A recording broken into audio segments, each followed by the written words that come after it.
Hello comrades, Commissar Bro here today with the third episode of our little playthrough, our after action report of me playing as Spain. And as you can see, some serious shit has gone down. That's right, we've managed to push the Allies out of France. We took over Italy, aside from the island of Sicily and Sardinia and Corsica. Unfortunately, we haven't taken those. We did take the island of Sicily, but then a naval invasion of the island reestablished Allied control of it, and frankly, I just don't really have the army to take it back right now. We've still been fighting for years, essentially, to regain control of the Mediterranean Sea, at least their western Mediterranean Sea. That has not really happened, and we did lose control of our territories in northern Morocco there, basically, in Melilla and Ceuta. We actually lost Ceuta, which sucks.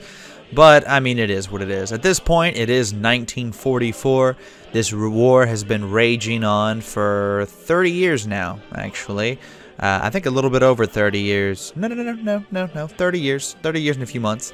So I thought this was a good place to go ahead and give you guys another update.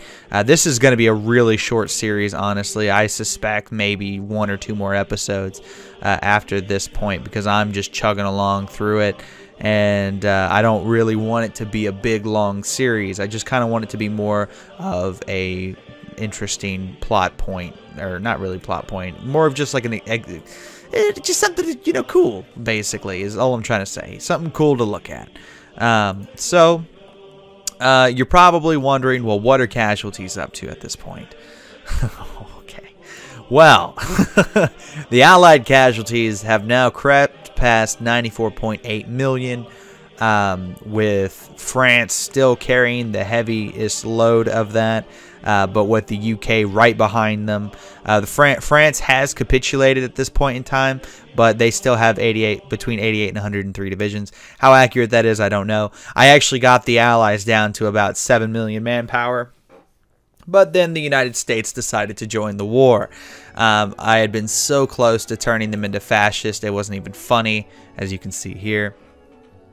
And there's a good possibility that had they turned fascist, we wouldn't see the current situation we see occurring. The other country that betrayed us essentially was China. They joined in the fight as well. Also, apologies if my voice cracks. I'm still kind of sick, and I'm trying to get over that. So that's why I haven't done another Djibouti episode yet.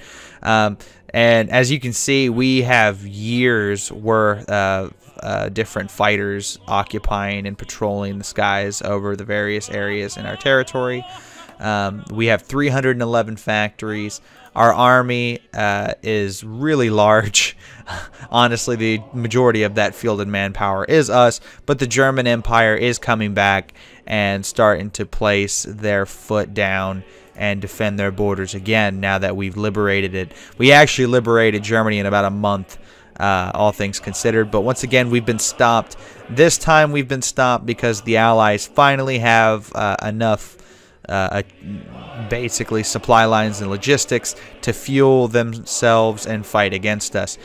France was some really sickening attrition warfare as far as it goes, and I mean, we literally battled for years over control of France, and then once France fell, once Belgium fell, and once we took this basically the Rhineland area back, like Alsace-Lorraine and Rhineland and Mosland, once we took those areas over, Germany just was swept and took right over. Italy was relatively the same. The fighting was real strong outside of Grenoble here and right outside of Provence. But once we took those two cities, and honestly, once we got to about right here, we just steamrolled right in and took Italy and made Italy capitulate. However, again, they're not out of the fight by no means. The only two powers that have really been kicked out altogether are Luxembourg and Belgium, and the Portuguese Republic. But I mean, look, they even have a bunch of divisions just ready to fight. So yeah, in Italy, with by reestablishing control of Palermo and still having control of Sardinia, they're gonna be okay for now. We just don't have the naval capacity to take them out. The Allied naval forces are still much larger than ours. They're rocking bigger, better ships than us. As you can see here, the HMS Agincourt and HMS Vincent are both battleship 6s. So we can't really take them on in a head-to-head fight. But with the fall of France and the fall of Italy, they now have an inability, you could say, to produce massive navies like they would have before. They might still have them, but at least they won't get any bigger.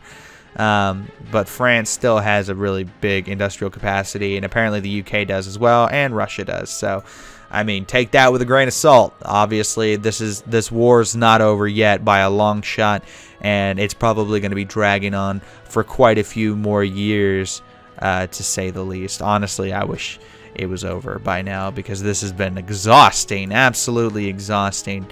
This definitely rates up there with my Communist China playthrough.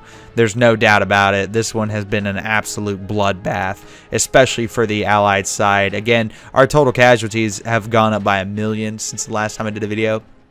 And I think I did a video, what, 13, 14 years ago now, in terms of how far it's been in game time. So, yeah. Was it 1930? I don't know. It was something like that. I think it was. Yeah. Yeah, it was like 1930 or something. I don't know. Anyway, that's not important. So basically, we've taken almost 3 million casualties in all. We've inflicted, since we joined the war, 90 million casualties on the Allied forces. So they're still standing and they're still fighting.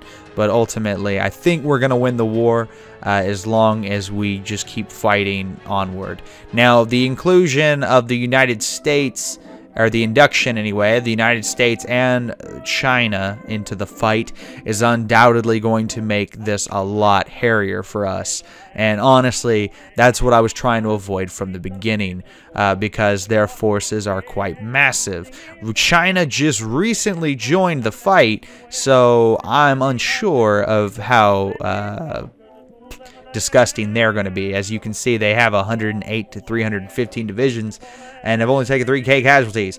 The United States, on the other hand, has already taken almost 9 million casualties in their fight against us, but they still have hundreds of divisions to deploy, ready for battle. And bringing all of their navies into the field means that we're going to have a really, really hard time winning this war. But with that said, I don't think it's over yet. I don't think we're going to lose by any means of the imagination. Or at least if we do lose, it'll be because of manpower. Again, I don't have the Coring States mod. This is completely vanilla, aside from the fact that we are playing the Great War mod. So I'm not playing Coring States this time. There are no manpower bonuses past what we have, past going into all adults must serve and scraping the barrel, which I really hope I won't have to creep into those territories. But again, we're already at 10%, and if you look at the overall population we're utilizing, which is 22.10%, we're utilizing a lot of fucking people, and we're trying to see some serious decisive gains. But again, since the lines restabilized, it looks like we're in for another decade of attrition warfare. But at least we've freed up Germany, so that's a lot of manpower that they're not going to have anymore. How effective Germany is going to be at maintaining their lines and holding this territory has yet to be seen. Honestly, as far as it goes, they're even behind in technology. As you can see, just like with their troops, they're still rocking like the World War I uniforms, while everyone else has pretty much upgraded to World War II equipment and so on. So I don't know how accurate that actually is, but if that's the case, that's kind of a scary prospect if you think about it. So we'll just have to see.